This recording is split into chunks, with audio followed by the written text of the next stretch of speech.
چوتھے آسمان پر جب ہمارے نبی پہنچے تو ایک لشکر جا رہا تھا، نہ اس کا اگلا سرا نظر آ رہا تھا نہ پچھلا نظر آ رہا تھا۔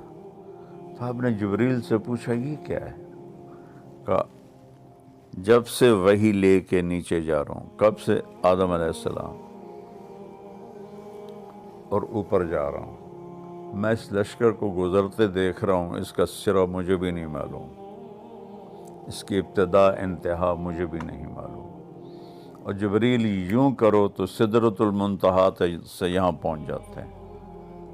اتنا تیز رفتار طاقتور فرشتہ اللہ تعالیٰ نے پیدا کیا، آنکھ بند کر کے کھولو تو وہ یہاں ہوتے ہیں۔ پھر پانچواں آسمان کے مقابلے میں یہ چوتھا آسمان انگوٹھی کی طرح ہے، چھٹے کے مقابلے میں پانچواں انگوٹھی کی طرح ہے، ساتویں کے مقابلے میں چھٹا انگوٹھی کی طرح ہے۔ ساتوں آسمان جنت کی فاؤنڈیشن ہے، لیکن وہ آسمان تک نہیں ہے، جیسے لینٹر ڈال کے آگے بڑھا دیتے ہیں نا۔ جنت ساتویں آسمان سے ادھر بھی آگے بڑھی ہوئی ہے، ادھر بھی آگے بڑھی ہوئی ہے، ادھر بھی آگے بڑھی ہوئی ہے، ادھر بھی آگے بڑھی ہوئی ہے۔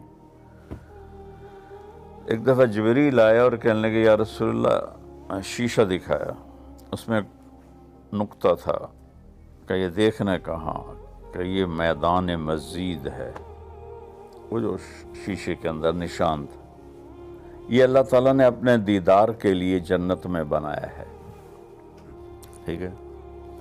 اس میدان میں میں اڑا ہوں لمبا عرصہ، میں اس کے آخر کو نہیں پا سکا، ٹھیک ہے۔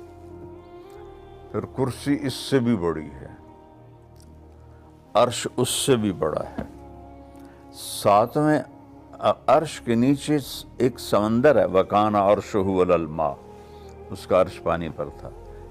موجیں اٹھتی ہیں، ایک موج جو اٹھتی ہے 7 زمین آسمان کے برابر ہوتی ہے، ٹھیک ہے۔ اور پھر سب سے اوپر عرش ہے، اور عرش کی لمبائی چوڑائی کون جانتا ہے۔ اب تھوڑا اپنی زمین پر آؤ، الذی جعل لکم الارض فراشا، یہ جو میں نے تمہیں فرش بنا کے دی، یہ 24,000 کلومیٹر ہے ٹوٹل۔ اور کائنات کتنی ہے میں نے ابھی آپ کو تفصیل سے تو نہیں بتائی نا، صرف ایسے بریف کی ہے۔ تو میں حیران ہوتا ہوں سورہ حامیم سجدہ کی آیت پڑھ کے کہ اللہ تعالیٰ کہتا ہے یہ ساری کائنات، جس میں فرشتے جبریل، میکائیل، عزرائیل، اسرافیل بھی ہیں، لوح محفوظ بھی ہے، جنت بھی ہے، دوزخ بھی ہے، صرف 2 دن میں بنائی ہے۔ اور تمہاری یہ اتنی سی زمین کو میں نے 4 دن میں بنایا ہے۔